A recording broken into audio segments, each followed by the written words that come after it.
Shalom, shalom, meus queridos. Chegamos com mais um devocional precioso e importante para a sua vida. E o nosso tema de hoje é o que a Bíblia diz sobre o ego. Eu sou o Reverendo Milton Rodrigues e eu pastoreio a comunidade Nação Ministério Pleno.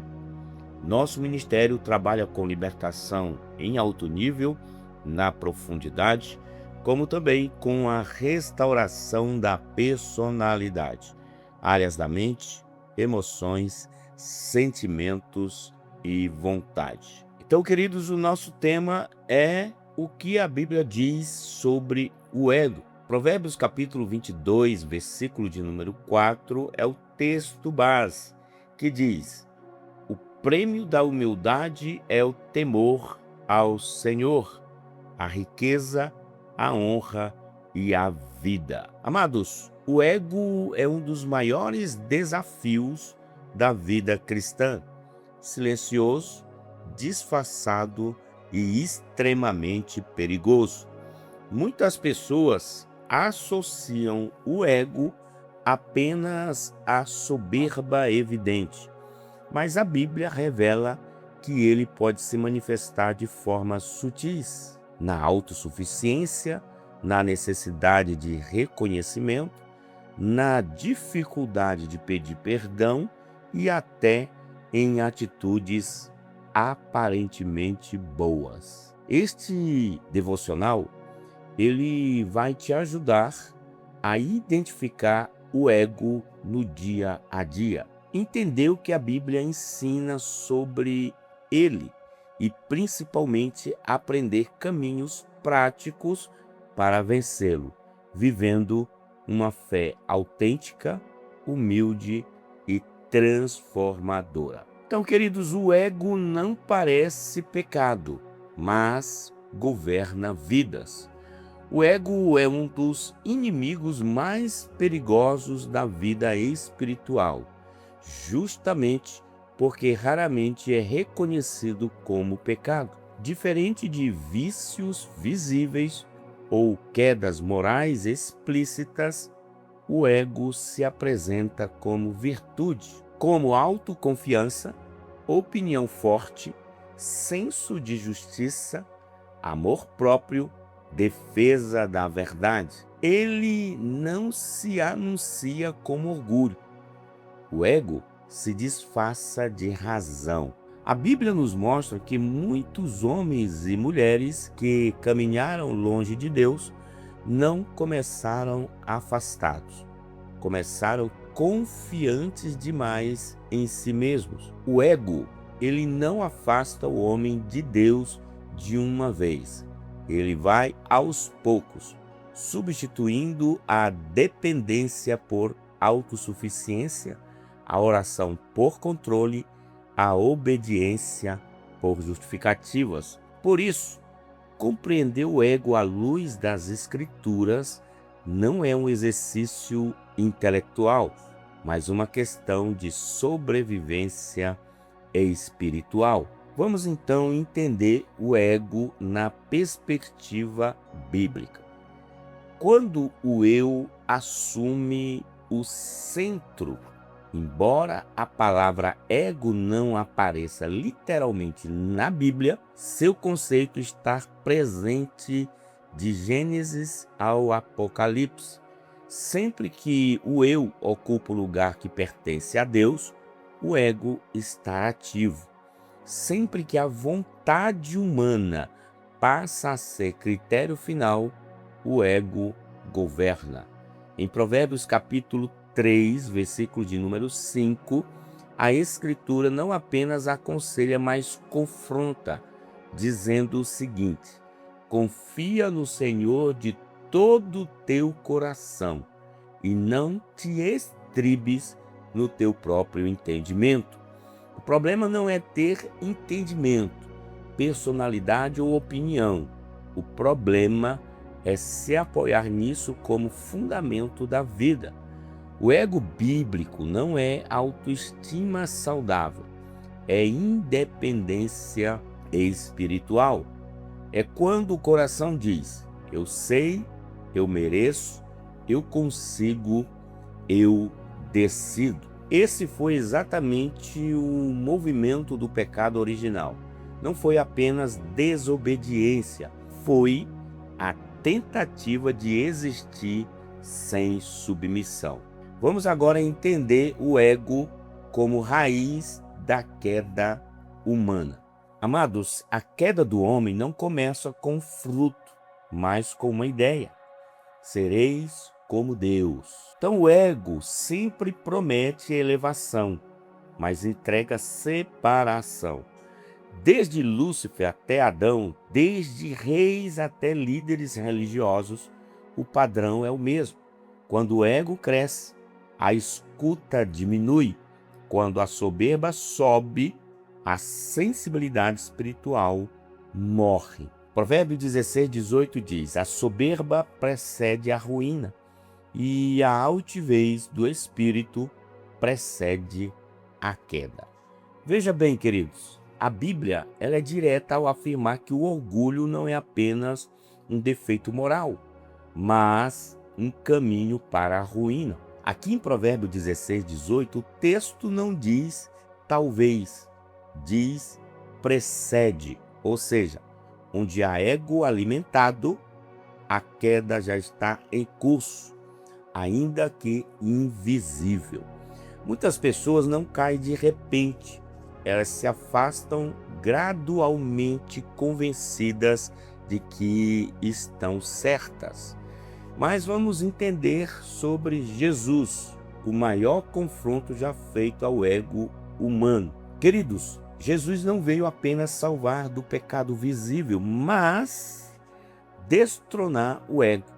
Por isso, suas palavras mais duras não foram dirigidas a pecadores públicos, mas a religiosos cheios de razão e vazios de quebrantamento.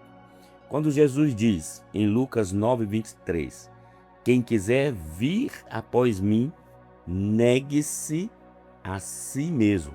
Ele aqui não está falando de pequenas renúncias comportamentais, mas de uma ruptura com o governo do eu. Seguir Jesus não é adicionar fé à própria vida, é entregar o controle da vida. O ego, ele quer ajustar Jesus à própria agenda. Agora, o discipulado verdadeiro exige o contrário. Agora, amados, como o ego se manifesta no cotidiano e por que quase ninguém percebe? Vamos entender? No dia a dia, meus queridos, o ego raramente aparece em forma de arrogância explícita. Ele surge quando a pessoa não consegue ouvir sem se defender, quando toda correção soa como ataque, quando o pedido de perdão é sempre do outro, quando a espiritualidade vira argumento e não transformação.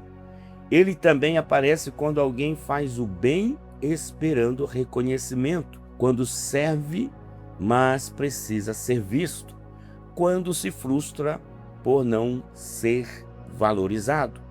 O ego se revela menos nas palavras e mais nas reações. Tiago capítulo 4, versículo de número 6, nos expõe com clareza desconfortável, que diz: Deus resiste aos soberbos, mas dá graça aos humildes. Então, meus queridos, resistência divina não é castigo, é ausência de fluidez espiritual. Muitas orações não avançam, não por falta de fé, mas por excesso de ego. Agora, o ego espiritual, quando a fé vira armadura do orgulho. Gostaria que você me ouvisse nesse ponto. Existe um tipo de ego mais perigoso do que o secular, o ego espiritual. Ele usa versículos, doutrina e zelo como escudos. A pessoa fala de Deus, mas não se submete. Conhece a palavra, mas não é moldada por ela. O fariseu da parábola não mentiu em sua oração. Ele apenas se exaltou diante de Deus. O ego espiritual não afasta a pessoa da igreja, mas da graça. Por isso, Jesus disse que publicanos e prostitutas entrariam antes no reino, não porque eram melhores, mas porque sabiam que precisavam de misericórdia. Agora vamos entender qual a diferença entre ego e autoestima. Atualmente, termos como prefixo auto estão em alta. Fala-se em auto-amor, autorresponsabilidade, autossuficiência, autoestima e muitos outros autos, principalmente no que se refere a este último. É muito fácil confundi-los com o ego. Afinal, existe diferença entre autoestima e ego. Veja o que eu vou estar expondo para você. O ego. O ego é uma estrutura psíquica que regula nossos impulsos e instintos biológicos e nossas crenças oriundas de regras e imposições sociais. Ele é o que origina a nossa personalidade e a forma como nos enxergamos e enxergamos o mundo. Nossa percepção sobre tudo advém do ego. Não nos esqueçamos que ego significa eu. Agora, autoestima. A autoestima, por outro lado, é uma autoavaliação que o indivíduo faz. Ela surge como ferramenta para evidenciar a qualidade das pessoas e torná-las mais confiantes de quem são. A autoestima também permite reconhecer seus defeitos numa tentativa de melhorá-los. Ter autoestima significa reconhecer quem se é e estar contente com sua personalidade. É se valorizar como pessoa. Agora, como vencer o ego na prática, sem espiritualizar demais? Vencer o ego começa com consciência diária, não com discursos. É aprender a parar antes de reagir, a ouvir antes de responder, a pergunta antes de concluir. É trocar o impulso de justificar-se pela disposição de examinar-se. A humildade bíblica não é pensar menos de si, mas pensar menos em si. É viver com o coração aberto à correção, mesmo quando ela dói. É aceitar que Deus muitas das vezes nos corrige por meio de pessoas imperfeitas. João Batista resumiu o caminho com uma frase que deveria ser oração diária. Ele diz: é necessário que ele cresça e que eu diminua. Agora, como ter um ego mais equilibrado? Queridos, o ego é uma estrutura psíquica que se desenvolve na infância, mas passa por adaptações por toda a vida.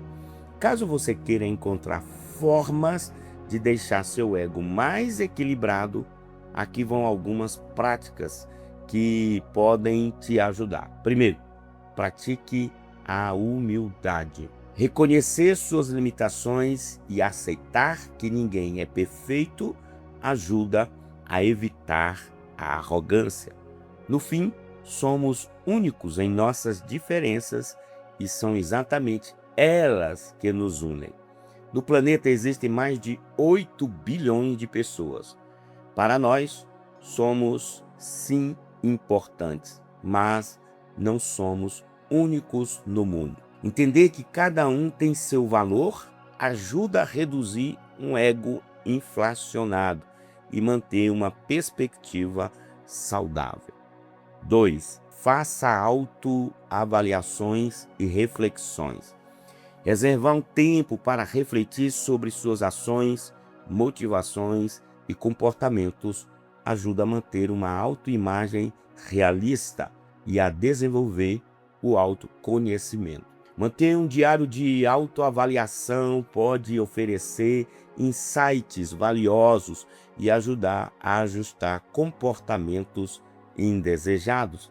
É sempre bom recalcular a rota e reavaliar. 3. Aceite críticas. Pedir feedback a colegas, amigos e mentores pode oferecer perspectivas valiosas e ajudar a identificar áreas para a melhoria.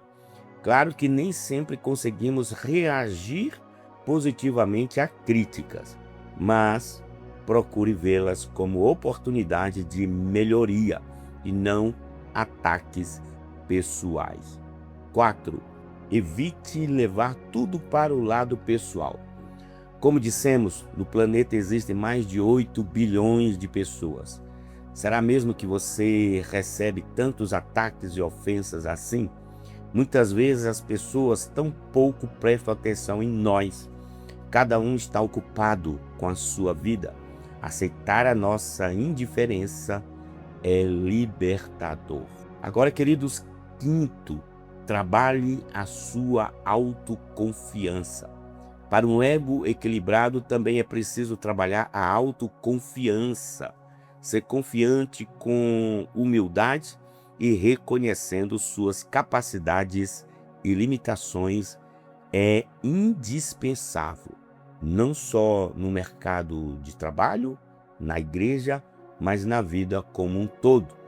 Esteja aberto a reconhecer seus defeitos, mas nunca se esqueça de suas qualidades.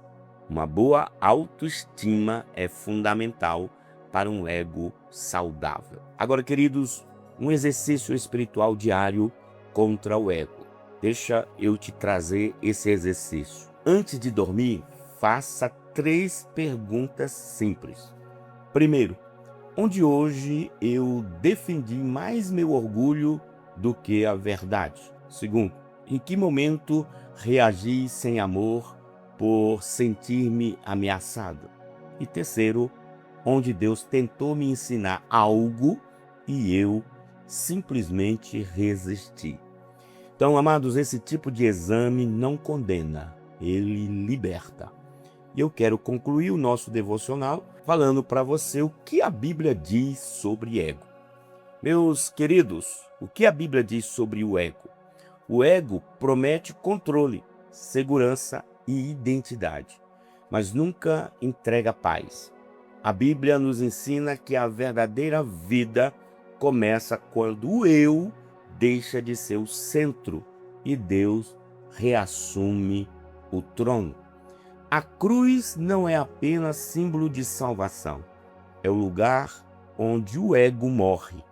E somente quando ele morre, Cristo vive plenamente em nós. O texto bíblico diz: bem-aventurados humildes de espírito, porque deles é o reino dos céus. Que Deus te abençoe poderosamente. Se você já está inscrito em nosso canal, muito obrigado. Se você ainda não se inscreveu, inscreva-se hoje. É só ir aqui no botão abaixo, clicar em se inscrever e após você se inscrever, você vai também lá no sininho, você vai apertar no sininho para que você receba novas notificações todas as vezes que nós publicarmos algo interessante para a tua vida. Também não deixe de fazer seu comentário sobre esse tema tão importante, tão relevante para nossas vidas. Comente, dê o seu like, ele é importante para subir o devocional e compartilhe com alguém, sua família, seu amigo, um colega de trabalho. Vamos evangelizar. Também, amados, estamos nas nossas redes sociais. Lá no Instagram, você vai colocar _Ministério Pleno. No Facebook, @Ministério Pleno. E lá no TikTok, você vai colocar ministériopleno.news. Eu vou ficando por aqui. Deixo o meu abraço, um cheiro no coração. Até o nosso próximo encontro. Aleluia.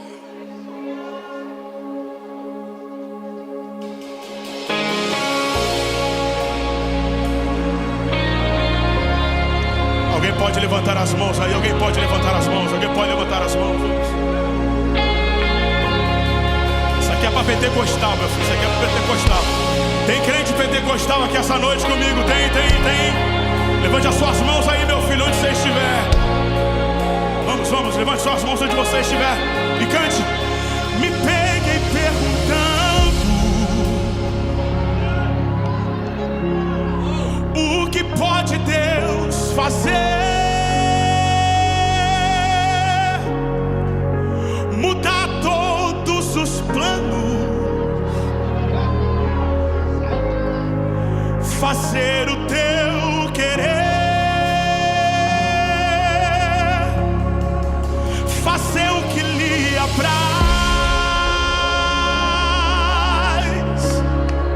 sem dar explicação, conhecer teus sentimentos e avaliar tua reação.